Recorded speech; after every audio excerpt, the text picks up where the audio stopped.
And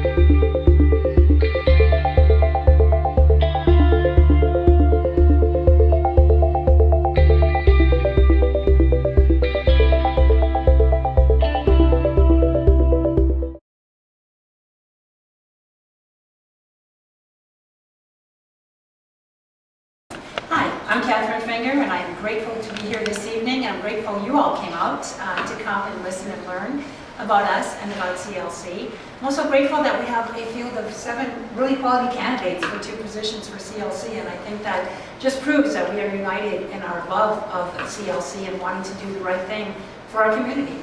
I'm here because I love CLC.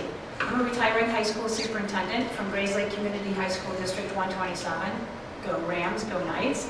Love our school district. I have been a public school educator in Lake County and other spots in Illinois, mostly Lake County, for my entire career. And I'm a public school educator because education matters. I believe that public education is the great equalizer and is a great answer for our communities. To create a vibrant community, an educated populace, we need high quality public education. We need to continue to support the College of Lake County. I'm here because I really appreciate the inroads we've made at the high school level between high schools throughout Lake County. You may know that we've created a high school alliance with our high schools and CLC over the past 4.5 years to continue to strengthen programs and help students on all age continuums, as well as to continue to support adult education and help this institution create a better trained workforce for Lake County. I think we have a lot of wonderful things that go on here at CLC. It's true, we have a lot of challenges as well. Loretta's just mentioned articulately some of the challenges we have with budgeting, of course, at the state level. I'm very well acquainted with that. One of the things I've spent quite a bit of time doing the past, 12 years is advocating in Springfield and in Washington, D.C. on behalf of public education, on behalf of funding. And I would certainly bring that with me to CLC. So again, appreciate being here this evening and looking forward to getting to know a few of you. Thank you.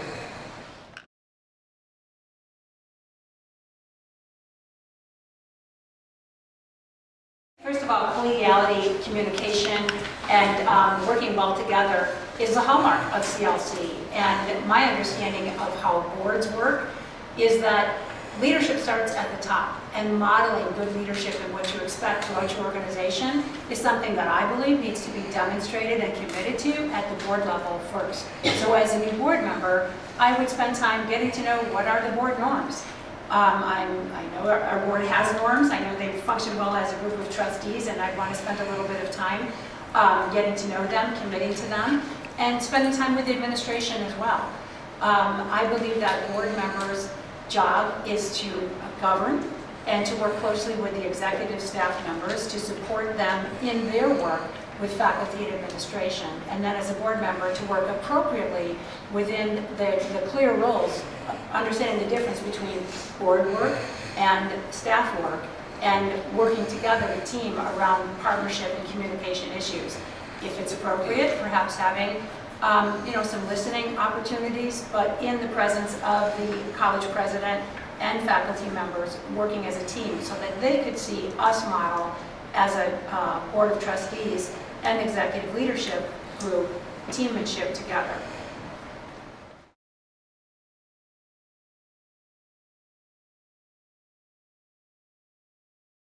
In addition to reaching out in some of the more assertive programs that have been mentioned, listening is key.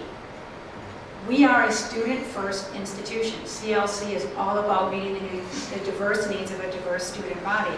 Sometimes it's easy for us to construct an answer before we know the actual problem or the question. So I believe in taking some time to do some deep listening and to honor student voice. Loretta just mentioned some awesome stats about declining enrollment for community colleges across the nation. Interestingly enough, CLC has had a slight dip, not much of a decrease. In fact, overall, numbers continue to increase over time, and we predict that will continue. Why? Talk to our students. I believe it's because we are meeting the needs of our students. We certainly need to do more of that, but I think it starts with honoring student voice. I also think at the trustee level, it would be our job to maintain a very sharp, continual focus and framework on students. In my own district, we've come up with the vision, every student, every day. We don't make a decision, we don't spend $1, we don't pass a new policy without considering the needs of our students first, and that's certainly a framework I would bring to the board. I also think as we reach out to the community, as we build relationships with students, informality, attending student events, fundraisers, sometimes just being shoulder to shoulder with people at a baseball game, at a church function, a community function, is a really wonderful way to get to know them and to get a sense of what their support is and what their needs are. And I would advocate that as a school board or as a trustee member as well. Certainly we need to take a look at non-traditional ways to serve students outside of the four walls, as Dr. Vaughn brought up. I love that idea. But I also think we are going to face a challenge at CLC of having competing interests and shrinking resources. So I would advocate really sharpening our focus on every student every day, the needs of our students.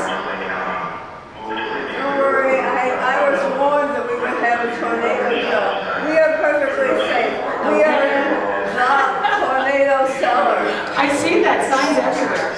Awesome, we're staying here, we're staying the course. There's no tornadoes at CLC, that's how wonderful we are. They were It's really good to know. But I would just finish up by saying one of my favorite belief systems around governance is to under-promise and over-deliver. So I would just encourage our board of trustees to be very sharply focused on the needs of our kids and to deliver on what we promise to the community.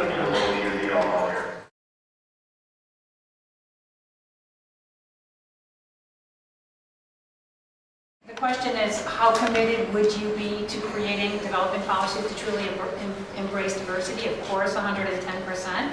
But I believe it really isn't a policy issue, it's a practice issue. So taking a look at, again, listening to student voice. What's the comfort level of student? What are program enrollments showing you? We do have some really wonderful data here at CLC that does reflect what has been happening in a pretty positive way among diverse student groups. You've heard a couple of them already. I think just this notion as trustee members of recognizing bias, revealing that, and asking ourselves the questions, what kinds of barriers stand between our students and success? And what are we doing to remove them? That's a question that is a little bit more encompassing.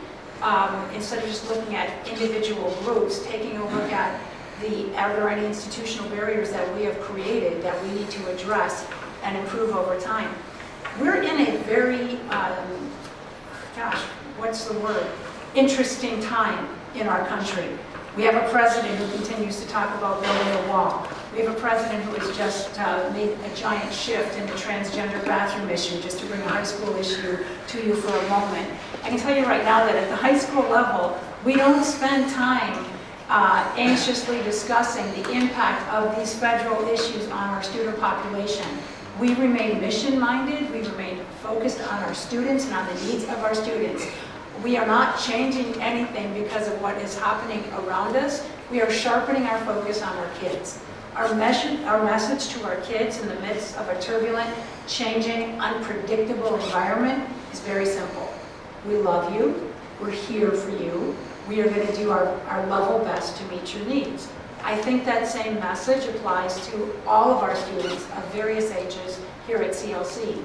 We're here to remove barriers, we're here to ensure your success, and we're here to remain mission-minded. I love that Dr. Vaughn brought up the idea of mission, that we have to be focused on our mission to create high-quality, accessible learning opportunities for every resident of Lake County, with respect as well to our diversity in our community. That's where I would stand on this issue.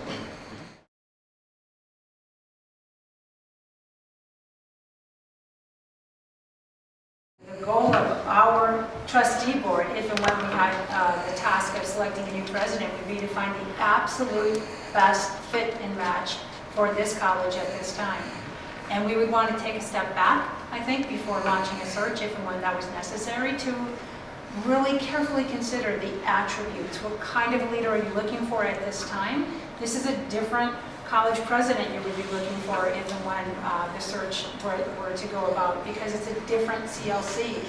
Every 5 or 10 year period, sort of recreate yourself as an organization, and we'd have to be sensitive to the needs of the organization as we went about seeking the best possible leader. But absolutely, I would be in support of a nationwide search, again, just like Loretta said, to find the best possible candidate, whether they came from Lake County or Louisiana. I'll just say a few more things. I know my role as a high school superintendent, one of the things that absolutely makes my heart sing is working with talent.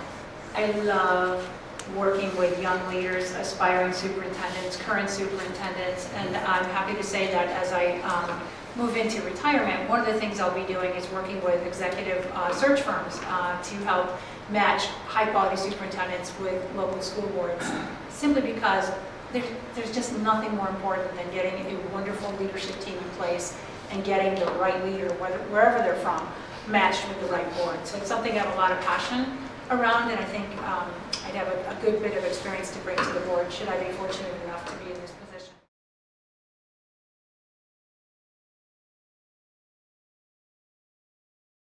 Certainly maintaining that difficult balance between working with our shrinking funds and continuing to expand programs is one of the biggest obstacles going forward. My experience as a high school superintendent has been all about that. We strive every single year to offer the best possible programs for kids while respecting the needs and constraints of our taxpayers. In my 12 years as a high school superintendent, we have always maintained a balanced budget. We've also been able to accrue a modest fund balance over time by making difficult decisions. I'm well experienced in cost containment and making some of those tough decisions. I've also served on a number of boards. I currently serve on a variety of boards, so I know what that decision-making process feels like from a board point of view, and I would bring that from a point of experience. But there's another issue that I just want to bring out in addition to the finances, which I could certainly go on about. I've talked about my political advocacy that I would certainly use, the ability to read the tea leaves, I think that some of us have talked about at the state and national level as it relates to funding. But one of the concerns that I see moving forward, it's a direct result, of course, of funding, is what's happening at CLC, it's happening in universities and junior colleges throughout the country, and that is shifting from the use of full-time faculty to adjunct professors. I myself serve as an adjunct professor at 2 different universities. It's a problem and a need. And one of the issues that has surfaced during my candidacy, listening to people at CLC, is really the sharp concern around what happens to your faculty when you have the majority that is no longer full-time, but is part-time. And I would look forward to helping address some of those issues, because that is one that isn't going to go away. And I think a challenge for CLC moving forward would be to be able to maintain a sense of mission and team among the part-time and full-time staff. So that's something I would like to be invested in as well.